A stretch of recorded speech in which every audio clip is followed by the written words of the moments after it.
माननीय सदस्य केदार हाजरा जी। सरकार का जवाब आया है लेकिन संतोषप्रद नहीं। हम पूरक पूछना चाहते हैं। सरकार ने कहा कि यह भारत सरकार का योजना है। महोदय, भारत सरकार भारतीय राष्ट्रीय हेल्थ मिशन के तहत कई परियोजना देश के विभिन्न राज्यों में चलता है। जैसे मलेरिया उन्मूलन के लिए है, टीबी उन्मूलन के लिए है, फलेरिया उन्मूलन के लिए। लेकिन लाभ राज्य सरकार को मिलता है उन परियोजनाओं के, और राज्य सरकार के लोग ही, झारखंड के लोग ही उसमें उस परियोजना में काम करते हैं। जो लोग 20 साल से इस परियोजना में काम कर रहे हैं, तो राज्य सरकार को चाहिए कि उनको हम नियमित करें।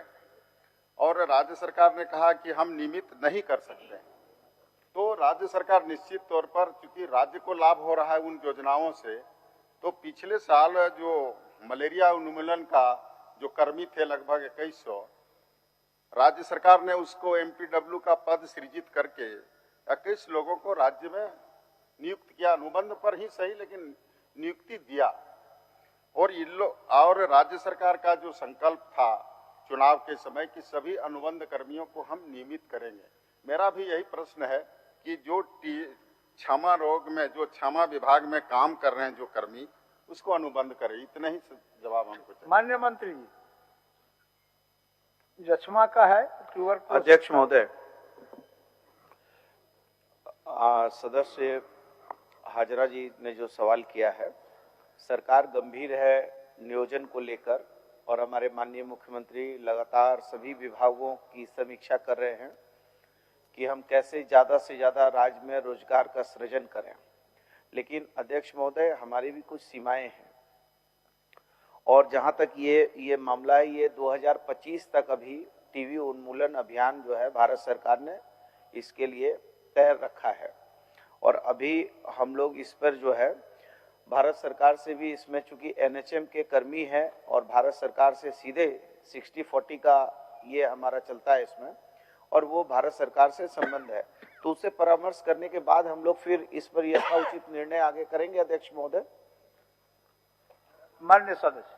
अध्यक्ष महोदय, भारत सरकार का जो भी प्रोजेक्ट यहाँ आता है, अभी नेहा त्रिकी जी का भी यही प्रश्न था कि बिल्डिंग बन गया, हम एनओसी दे देते हैं, तो किसी भी फायदा तो राज्य सरकार को हो रहा है, इस सरकार को लाभ मिल रहा है।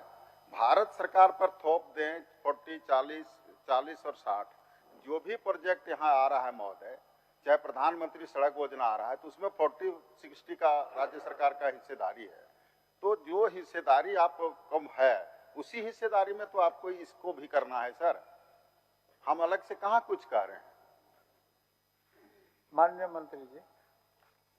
अध्यक्ष महोदय, हम लोग क्रमबद्ध तरीके से, अभी अनुबंध कर्मियों ने भी कुछ आंदोलन वगैरह किए थे अध्यक्ष महोदय, तो हम लोग जो अनुबंध कर्मी हैं उसको क्रमबद्ध तरीके से, एक साथ सरकार पूरे लोगों को समायोजित नहीं कर सकती अध्यक्ष महोदय, लेकिन हमारे मुख्यमंत्री बहुत संवेदनशील हैं, सरकार बहुत गंभीर है, और क्रमबद्ध तरीके से हम लोग आगे बढ़ रहे हैं अध्यक्ष महोदय।